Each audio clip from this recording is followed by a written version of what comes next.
আসসালামু আলাইকুম। আমি রিফাত রশিদ বৈষম্য বিরোধী ছাত্র আন্দোলনের পক্ষ থেকে বলছি। একটা কথা স্পষ্ট করে বলে দিতে চাই, দেশে গণ অভ্যুত্থান ঘটে গেছে, ছাত্র জনতার নেতৃত্বে দেশে গণ অভ্যুত্থান ঘটে গেছে। এই মুহূর্তে আর কোনো ফ্যাসিস্ট, কোনো জালিম শাহীর কোনো কথা বাংলাদেশের মানুষ শুনবে না, বাংলাদেশের মানুষ পালন করবে না। আপনারা দেখতে পেয়েছেন ঢাকা শহর বাংলাদেশের ছাত্র জনতার দখলে, বাংলাদেশের মানুষের দখলে, বাংলাদেশের নাগরিকের দখলে। এই দেশে গণ অভ্যুত্থান ঘটে গেছে, এই গণ অভ্যুত্থানকে আমাদের রক্ষা করতে হবে। আমরা এই জালিম শাহীকে গণভবন থেকে টেনে নামাবো। গণকে হত্যা যে করছে, গণহত্যা যে চালাইছে, তার গণভবনে থাকার অধিকার নাই। গণভবন থেকে টেনে হিস্ট্রে তাকে নামানো হবে, গণভবন থেকে টেনে হিস্ট্রে তাকে নামানো হবে, আর কোনো নাই। আমরা বলতে চাই আপনি গণভবন থেকে বের হয়ে যান। যদি আমাদের টেনে হিস্ট্রে নামাইতে হয় সেটা খুবই বৃষ্টি হবে। গণভবন থেকে নেমে বের হয়ে যান। আরেকটা কথা স্পষ্ট করে বলতে চাই, কুমিল্লায় যে আইনশৃঙ্খলা বাহিনী আছেন, যারা এখনো গুলি চালাচ্ছেন, একের পর এক আমার ভাইদের শহীদ করছেন।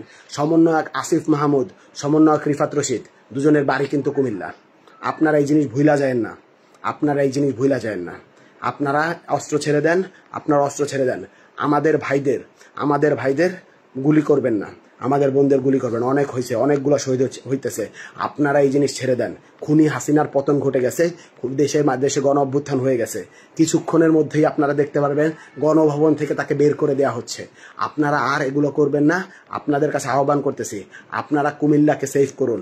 যারা আছেন, যারা কুমিল্লাবাসী যারা আছেন, স্টুডেন্টরা যদি পালাতে চায়, জনতা যদি ওখানের ভিতরে প্রতিরোধ গড়ে তুলুন। কেউ যদি আশ্রয় চায়, আপনারা তাকে আশ্রয় দিন। কেউ ভয় পাবেন না, ভয় পাওয়ার কিচ্ছু নেই। এই দেশে জালিম শাহের পতন ঘটে গেছে। এই দেশ সব থেকে নিরাপদ জনতার হাতে। জনতাই এই রাষ্ট্র চালাবে, জনতাই নির্ধারণ করবে এই দেশে কে থাকবে কে থাকবে না। সিলেটের অবস্থাও খুব খারাপ, আমরা সিলেটের খবরও পাচ্ছি। সিলেটের দিকে যান। আর শেখ হাসিনার পদত্যাগের কোনো দাবি নাই, শেখ হাসিনার পতন। এইখানে কোনো পদত্যাগ নাই, পতন। তার কিসের পতন? এই গোটা রেজিমের পতন ঘটবে, এই গোটা রেজিমের পতন ঘটবে। এতগুলা মানুষকে গণহত্যা করার পর এই রেজিমে তার কোনো থাকার লেজিটিমেসি নেই। তাকে আমরা প্রধানমন্ত্রী মানি না। কেউ যদি বাংলাদেশের মানুষ, জনতা কাউকে যখন প্রধানমন্ত্রী মানে না, তার এই প্রধানমন্ত্রী থাকার অধিকার নাই। সে গণভবনে জোর করে আটকে আছে, তাকে গণভবন থেকে টেনে বের করা হবে। আমরা বলতেছি, সিলেটে গুলি চালাচ্ছে, আপনারা ইসের ভিতরে কুমিল্লায় গুলি চালাচ্ছেন। আমরা খবর পাচ্ছি একের পর এক ভাই শহীদ হচ্ছেন। এই সুযোগ আর নেই, এই সুযোগ আর নেই। স্পষ্ট করে বলে দিতে চাই, আপনারা আর একটা গুলিও চালায়েন না। একটা গুলি চালাইলে এর ফলাফল ভয়াবহ হবে, একটা গুলি চালালে এর ফলাফল ভয়াবহ হবে। আপনারা যারা আছেন সকলেই মাঠে নেমে আসুন, কুমিল্লাবাসীকে বাঁচান, সিলেটবাসীকে বাঁচান। আপনারা সকলেই রক্ষা করুন, প্রতিরোধ গড়ে তুলুন। সেনাবাহিনী বলেছে আর গুলি করবে না। 3 পুলিশেরা একে একে হলো গিয়ে সরে যাচ্ছে, সকলেই সরে যাচ্ছে। সুতরাং যেই গুন্ডারা আছে, যেই গুন্ডা পান্ডা ক্যাডাররা এখন গুলি চালাচ্ছে, যেই পুলিশেরা গুলি চালাচ্ছে, এগুলো অতি উৎসাহ, এগুলাকে চিহ্নিত করে রাখুন।